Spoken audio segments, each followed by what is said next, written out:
Сәлеметсіздер ме балалар? Бүгінгі сабақтың тақырыбы сенбі күні сабақ аз. Здравствуйте, ребята!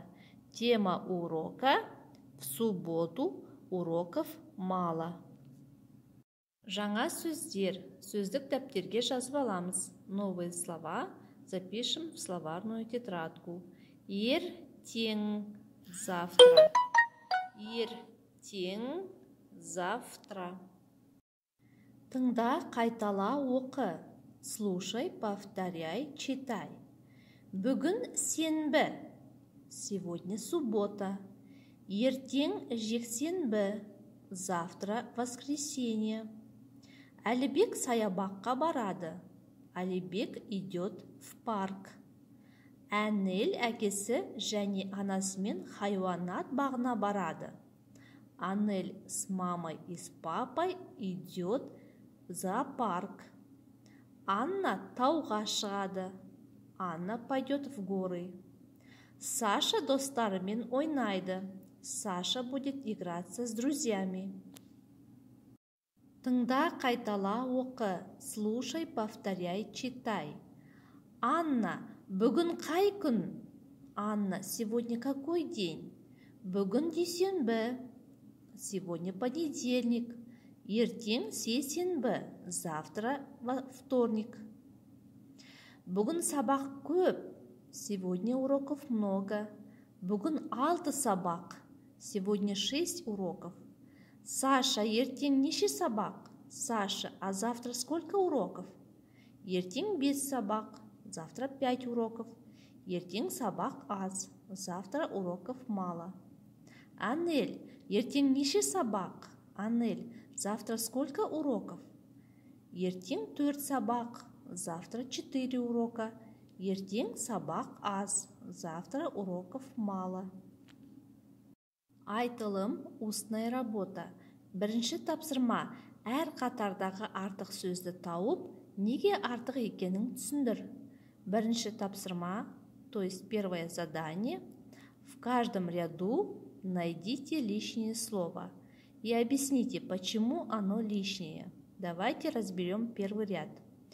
Қалам – это у нас ручка. Дәптер – это тетрадь. Күнделік – дневник. Сейсенбі – вторник. Кітап – это книга. Какое тут слово лишнее? Правильно, слово у нас сейсенбі, то есть вторник, да, лишнее. И так далее. Айтылым, устная работа. Екінші тапсырма. Кестені пайдаланып, кімнің не істейтінін айт. Второе задание. Используя таблицу, нужно написать, кто чем занимается. Например, Алибек. Алибек сейсенбі күні шахмат ойнайды. То есть Алибек во вторник играет в шахматы. Жұма күні кітап оқиды. В пятницу он читает.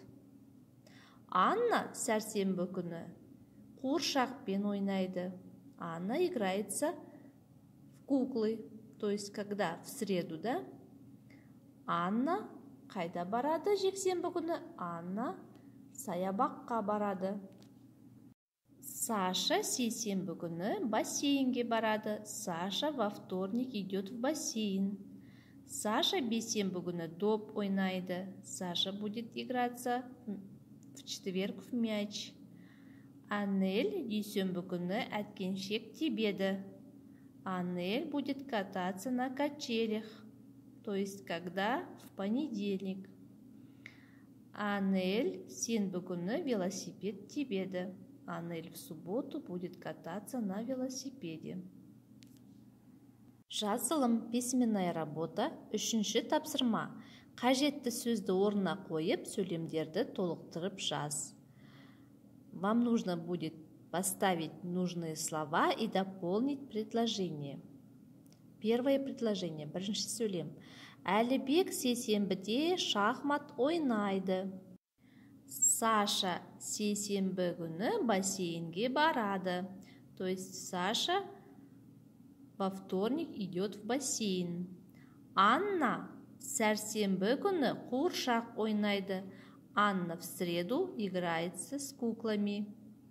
Анель дүйсенбіде әткеншек тебеді. Анель в понедельник будет кататься на качелях.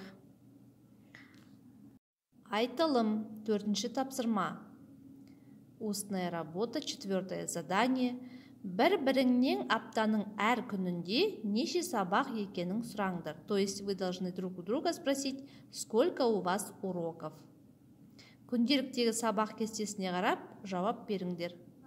Ответьте на вопросы, используя дневник. Есте сақта, запомните.